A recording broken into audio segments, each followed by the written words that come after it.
The Lord said, Samuel, Samuel. I knew the call was not for me. My name is Galen, not Samuel. Now I know it's early, but come on. Admittedly, not one of my best. Not even one of mine, truth be told.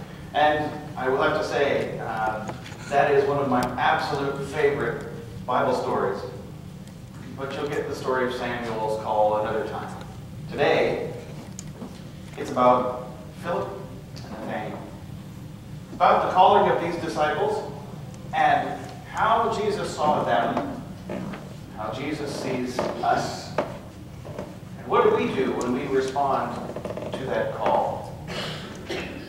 So Jesus is out calling disciples, and he decides to go to Galilee. He finds Philip and says to him, "Follow me." Philip was from Bethsaida, the city of Andrew and Peter. So Philip goes and finds Nathanael and says to him, now, this is where Philip gets credit, perhaps, for being one of the very first evangelists. Have you ever wanted to be an evangelist? How many of you would have answered that affirmatively? Very few of us, I think, would really want to say, from day one, growing up, I want to grow up to be an evangelist. I want to grow up to be a football quarterback or an astronaut or some other lofty career. Or I want to grow up to be president. That goes for men and women both, just like football quarterback and astronaut. Did you catch that? No. Sure, we might have all kinds of aspirations, but would we aspire to be an evangelist? Philip shows us how easy it is.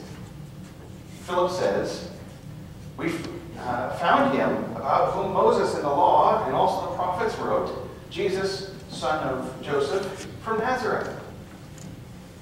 Now this tells us a few things about Philip. First, that Philip knew his Bible. On that day, Philip would have understood about what Moses in the law wrote and what the prophets wrote. So it tells us Philip understood his Bible. Now, it wouldn't have been this Bible. Mind you, it would have been Old Testament Bible, and probably not even in the form that we have it as Old Testament Bible. It would have been parts and pieces of that, for example, law and prophets. He would have understood that they're expecting a Messiah. So Philip's excited that we found it. And because he's going to Nathanael, there's a good chance, and saying this to Nathanael, there's a good chance that Nathanael knows what Philip's talking about. Either because he's heard Philip prattle on about it time and time again, or because he too knows his Bible. So he understands. This is not a foreign idea to them. What if I were to stand here before you and give you the sermon in Esperanto?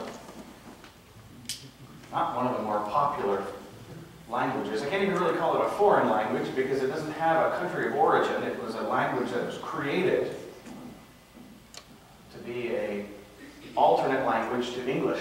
Never really caught on. No, I don't really know it. But if I were to stand here and deliver a message in that way, you might see my words literally, as it describes in Samuel, fall to the ground. Understand that. What if I were to stand up here and give it to you in the universal language? Anyone? Come on, you science types out there. Mathematics. Or bring out a chalkboard and start laying out the gospel for you across the board in theorems. Well, I've got to be honest, just like Esperanto, I don't really know that well enough to be able to explain Jesus in the language of mathematics.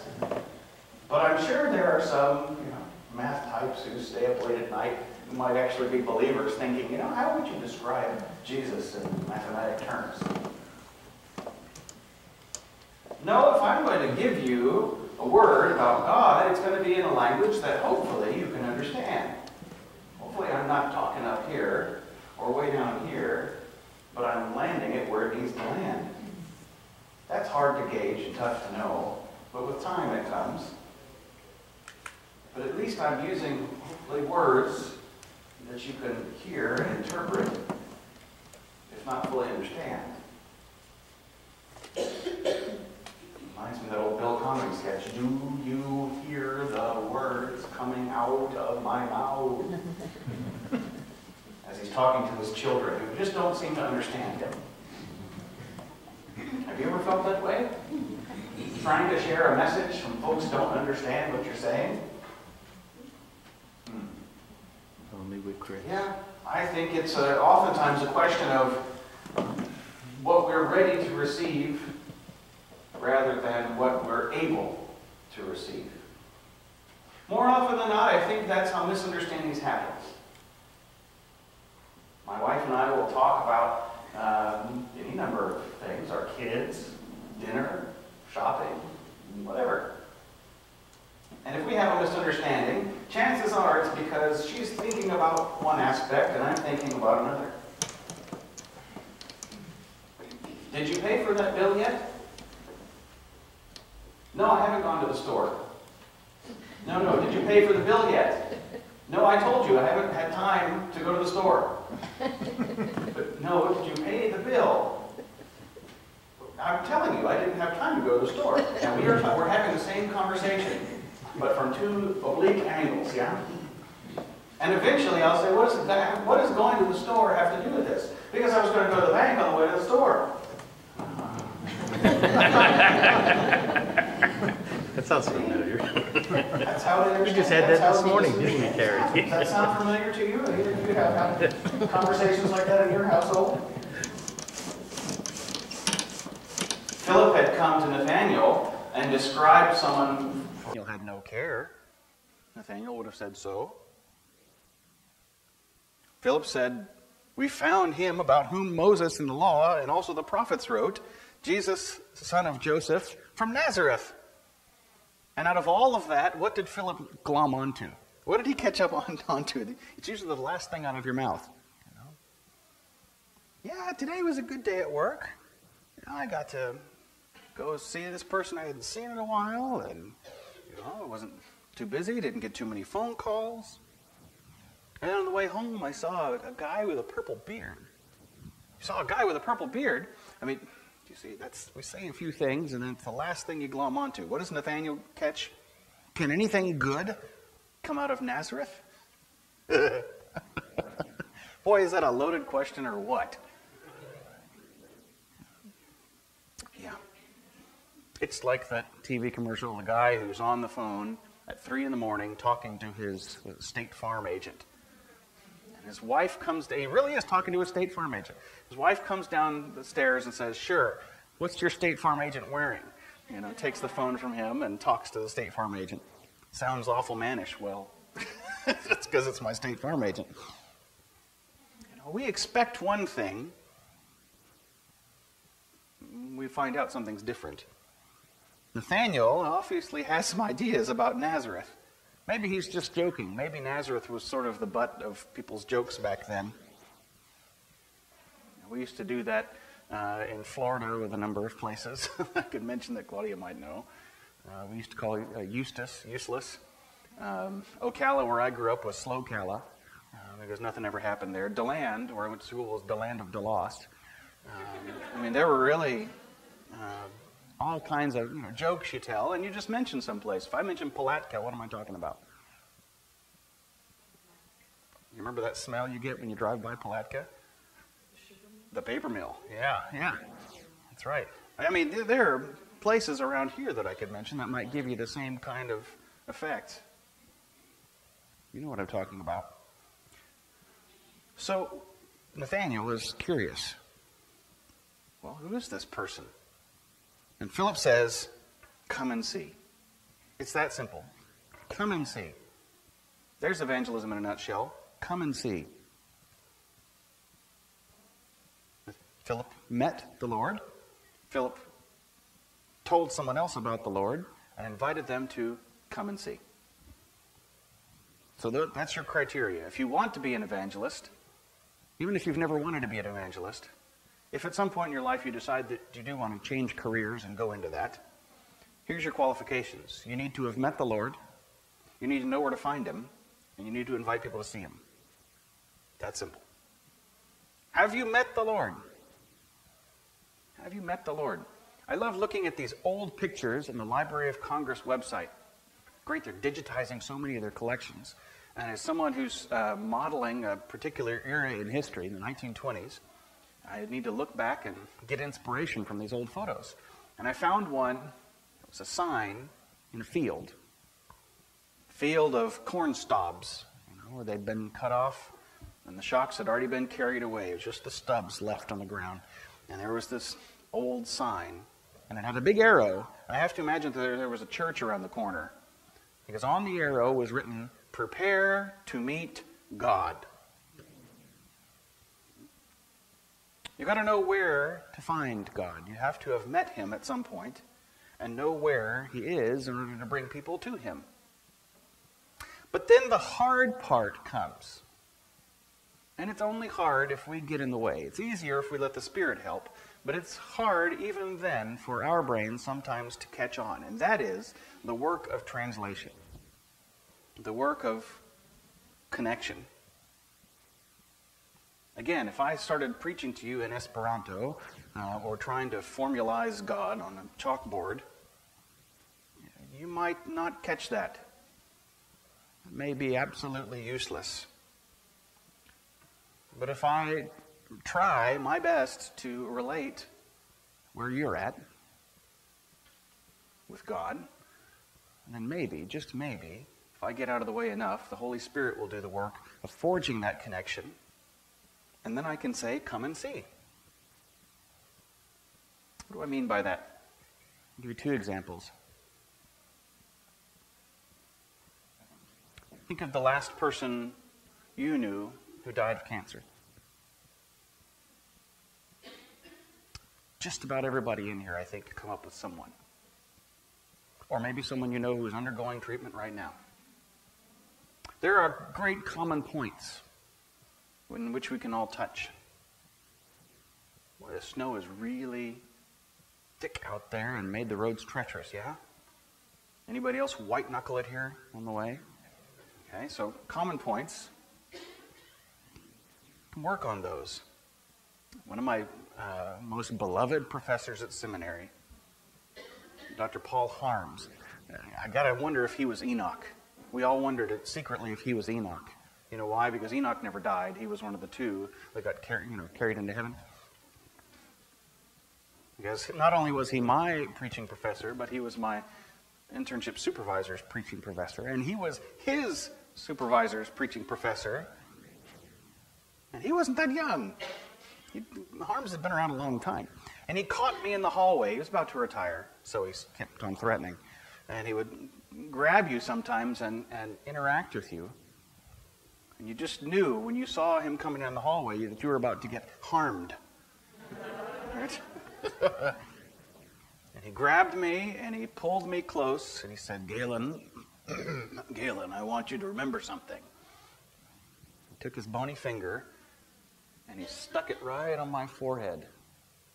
And he looked at me like inches away and he said, greatest unused resource of the speaker is the experience of the hearer. Just like that. The greatest unused resource of the speaker is the experience of the hearer. Obviously, it made an impression. I'll remember that until I die. I can give you example after example after example. Stories from my life, stories from the lives of the saints, whoever. None can compare to your experience. To your experience. That's the greatest unused resource of the speaker. Your experience. And so, as an evangelist, what's your deepest connection point with your audience? What's your greatest point of connection? When you're having a conversation one-on-one, and you know someone doesn't know the Lord, and you've met him, and you know where he is, and you're going to invite this person to come and see, how do you connect with them? Draw on their experience. Draw on their experience. Philip and Nathaniel obviously knew each other. They weren't strangers. Doesn't mean that you're going to have to find a stranger and share the gospel. Start with someone you know. So Philip says, come and see. And this is where it gets really weird. We can work our voodoo on our side of the equation, but it is nothing compared to what God works on his side of the equation. Look at how it happens there. And this ought to give you confidence as an evangelist, that it doesn't always depend solely on what you do, but really on what God does. When Jesus saw Nathanael coming toward him, he said of him, "Here's truly an Israelite in whom there is no deceit." Now, what does that mean? Wow. Nathanael asked him, "Well, where did you get to know me?" Obviously, it means that Jesus understood Nathanael in a way that not even Philip could understand Nathanael, and probably in a way that not even Nathanael could understand Nathanael. Now, I'll tell you, when I see my Nathanael coming at me, a host of questions are going through my head. Usually, right now, the top one is, am I going to find something stinky in his diaper? He's only 3, if you didn't know. Jesus sees his Nathanael coming towards him and says, "Here's an Israelite in whom there's no deceit." Calls him an Israelite. Just like Philip, as I said, he probably knew his law and his prophets. He was waiting for a Messiah. In whom there is no deceit. Well, Nathanael knew what that meant. Nathanael asked him, "Where did you get to know me?" Obviously, Jesus knows him. That makes our work that much easier. You think you know your friend well enough to invite them to Jesus? Take courage in the way that Philip would have taken it. Jesus knows your friend better than you do. Jesus knows you better than you do. God knows us more intimately and deeply than we can imagine. So when you're bringing someone to Jesus, Jesus already knows them. It's like reintroducing old friends. Only one of them doesn't know the other. "Here's truly an Israelite in whom there's no deceit." Jesus answered, "I saw you under the fig tree before Philip called you." Before Philip even got there. So if you're going to go to your friend and invite them to know Jesus, guess who's already there? Jesus. It's already there. He's waiting for you to invite your friend to know him. It's like you're tag teaming this person with Jesus' help. Nathanael replied, "Rabbi, you are the Son of God. You are the King of Israel." Wow, it's like he saw me. It's like he knew me. Yeah, he did. Jesus answered, "Do you believe because I told you that I saw you under the fig tree? You'll see greater things than these." He wasn't just calling him to impress him. He was calling him to begin a journey of faith. That's something that can give us evangelists hope. You are but a drop in the bucket of another's faith. It may be quite a large dose depending on your relationship with this person. The words I say today, if I see someone come in and visit with us, someone who I may never see again, and I think, wow, I really wish they would stick around, be part of our faith community, come to develop a living faith. And then if I never see them again and I walk out the door, do I go home and cry? Am I depressed? Am I upset? Man, lost another one. No. No. The old proverb, dripping water hollows out the rock. Dripping water hollows out the rock. And that is, my little bit is my little bit. What I do is what I do. And so you, as an evangelist, should take courage. If you bring the word of God to someone and you say, "Come and see the Lord. Come and meet Jesus." If you introduce Jesus to somebody and they say, "That's wonderful," and then they run off to some other church. But you're supposed to come to my church. Don't be upset. Jesus is going to show them greater things than these. You're just one step in the journey. And he said, "Very truly I tell you, you will see heaven opened and the angels of God ascending and descending upon the Son of Man." And we may not see that promise, but we may see the heavens opened and the Son of Man coming again in the clouds. We certainly will someday. Are you called to be an evangelist? Are you called to bring someone to see Jesus? Or am I calling you now? I know him. I've met him. And I have learned time and time again that he knows me better than I know myself. So when I want to know something, I go to him. I call on him and I ask him, what should I do? How should this be? How should I proceed? And Jesus is there to walk with me every step of the way because he knows me better than I know myself. I hope that you will learn to know Jesus that way. And if you already do, I hope your relationship with him is strengthened and grows. He is the God who knows us better than we know ourselves. Amen.